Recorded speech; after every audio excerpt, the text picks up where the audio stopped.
Good morning. It's lovely to be with you this morning and have the opportunity to share. My name's Reverend Beth Powney and I'm one of the regional ministers from the Eastern Baptist Association, just in case you don't know.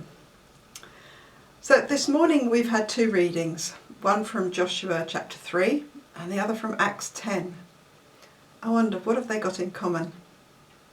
Well, we're mainly going to focus on Joshua chapter 3 and in fact the first few verses, but it was helpful to read the whole of the chapter to give us the context of what's going on.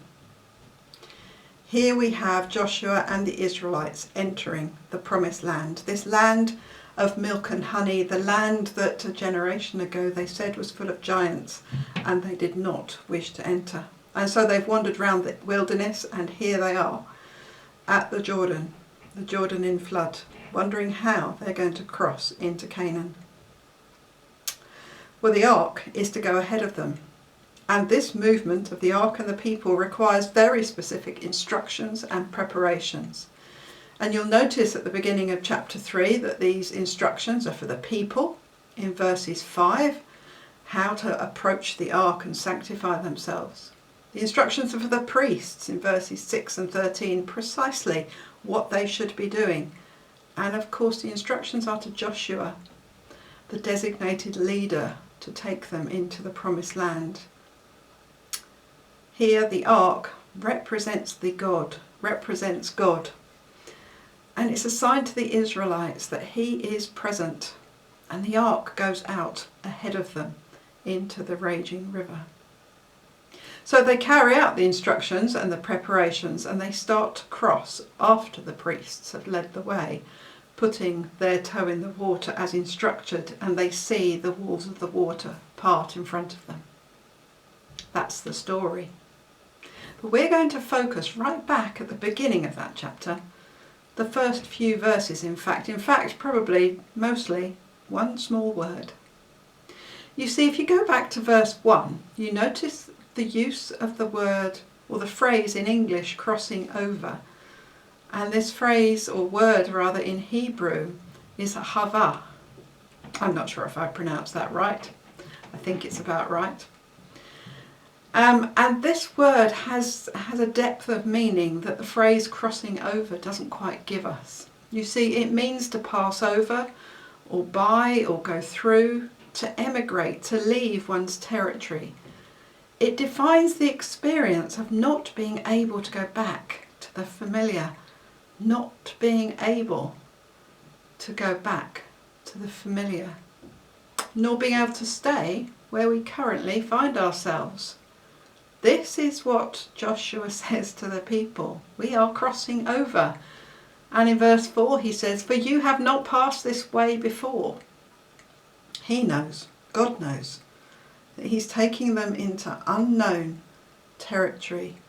He's taking them towards change which will forever alter who they are. And a journey into the unknown, a journey of change, is always challenging. This is a completely new situation for the people. This Habar moment will mean that they will not be the same again, and there was no way of going back. The way it was in the wilderness, may have been in the wilderness, but it was kind of familiar to them. It was kind of comfortable. They'd been there for a generation. It's all many had ever known, and so it had a certain appeal, even though they knew the promised land was out there somewhere. You see, right now in our society, I believe we are living an Havar moment, a crossing over into new territory. We've never experienced what we're living right now, and we certainly didn't ask for it. And there's no doubt that when things change, we fundamentally change. All around us, our society is changing and our culture is shifting. At present, we can't quite see what that looks like because we are in it. But our history books will write about this time. So how are we responding to this Havar moment? How will we respond as time goes on? I expect many of us are using that phrase when things go back to normal and yet we also know that it's a new normal that's coming. I think the Israelites were probably making plans, standing there on the edge of the River Jordan, plans about how they were going to pitch their tents again, make new homes, create new villages, put down some roots. What was it all going to be like? Where would they go? How would they find food and water? I think they were thinking many of these things. What we know, that if you read the book of Joshua, you soon discover that much of what they faced was endless battles and bloodshed. But as they stand on the banks of the River Jordan, Joshua reminds them that this is an Hava moment, a forever change moment, for they are emigrating for good. However, the covenant of Yahweh, represented by the ark, will go before them and make a way for them. When we think about going back to normal, and I don't just mean church life, what do we think about? I just wonder whether we think about Christmas 2020. It's beginning to look it could take that long.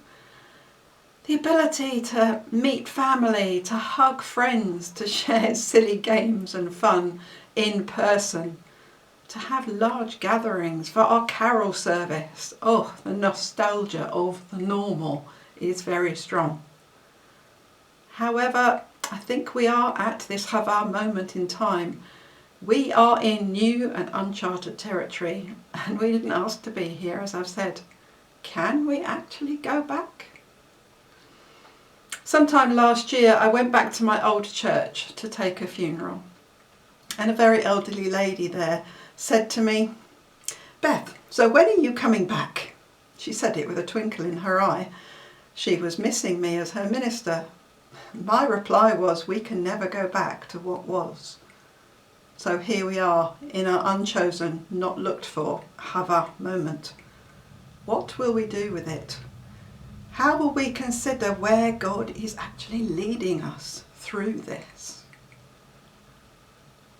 To ground this a little bit further, let's consider another, what I would call Hava moment in the Bible, found in the New Testament. It's not called that. We're now reading, if we could, in Greek and not Hebrew. But in Acts chapter 10, we have Peter on his rooftop having a doze, being hungry in the heat of a hot afternoon. God breaks in and takes him to a crossing place, shakes his world to its very depths. All he had understood about the Gentiles is swept away in a vision and a visitation by a stranger and a journey to the home of a Gentile. Peter, Jesus is saying to him, God is saying to him, take the good news to the Gentiles. This is earth-shattering and groundbreaking stuff for Peter. We cannot conceive how hard and demanding this was for Peter. But God has broken in a truly unexpected way. Think about Peter's life for a moment. He didn't ask to be in a world of Roman occupation. He didn't ask to be without his best friend and mentor Jesus. He didn't ask to be thrust into the forefront of proclaiming that Jesus was the Messiah, but that's where he found himself. And after that moment on the rooftop and his obedient journey to Cornelius and his family, his life was never going to be the same again. There was no going back to normal for this well-brought-up Jewish man. It was a crossing place from which there was no return. For this sermon, I've used the title Living in the Borderland, and it's a title which comes from a book by a Canadian guy called Gary Nelson. It's a few years old now, but I think it's still quite helpful in speaking into our society. He encourages us to take courage and live in the borderlands, as the places, these borderlands, are the places, the wild, risky places where we can encounter God. The places that are perhaps unknown to us church folk. In his book, he talks about us getting uncomfortable and being outside of our comfort zone of church, outside of our buildings, outside of what is familiar in our processes. Well, it seems to me that whether we like it or not, we're being pushed to the borderlands anyway. I believe that God is calling his church to live and be different, We've had to embrace all sorts of different in the last month, haven't we? The different of not seeing family, the different of queuing for a supermarket, the different of looking down a camera when preaching, the different of not being able to hug a friend. And it's hard and it's challenging. And yet, in our Hava moment, we have opportunity also. We have opportunity to embrace a new adventure, actually. But actually, we can't go back any more than the Israelites could go back after they'd entered the land of milk and honey, the land to which they were called. We can't go back any more than Peter could go back after he'd responded to his rooftop vision. For there is a significant change that we are living through. There is a risk that we will become comfortable with this new normal and kind of rest into a new type of church and rhythms we've created. However, I believe that God is with us in this, but he also wants to lead us out of it and forward with him, forward for the glory of his kingdom. Are we prepared? How were the Israelites prepared? You see, God had prepared them for the moment. It took 40 years of wandering in the wilderness. God went before them. God gave them instruction. He gave them a courageous and strong leader in Joshua.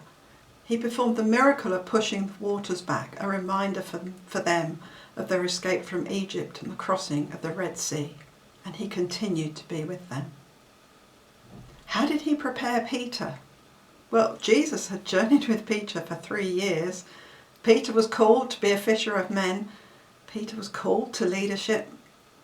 Peter was forgiven and set free. Peter was filled to overflowing with the Holy Spirit, and then he saw many miracles happen. And now God says, here's your greatest challenge yet. Go to the Gentiles with the message of Jesus. What about us? We could just press reboot on our church as it was. Or will we ask God the brave question of how do we live in the borderland of the future? What is best for us and our community for the greatest good of his kingdom in our nation, both now and for at the end of lockdown? If not going back is not an option, if going back is not an option, rather, what is God calling us to do or be? What are we crossing over to?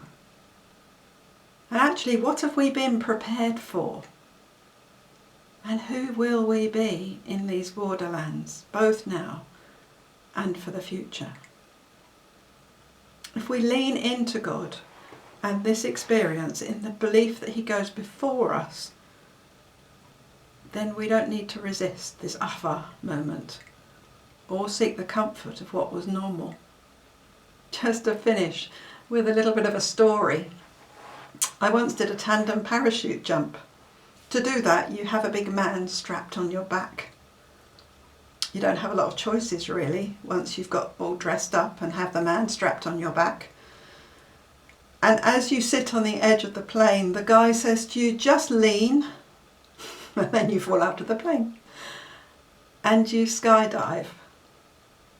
And it's incredible and it's amazing. It's scary. But you see, you had to lean into it in order to find the new moment. And then he pulls the ripcord and you're pulled up by this parachute and everything is peaceful and quiet and beautiful. But it starts with leaning in and being allowed to be taken to the next place. I think maybe our Hava moment, our crossing place, is a little like that. Will we lean into God?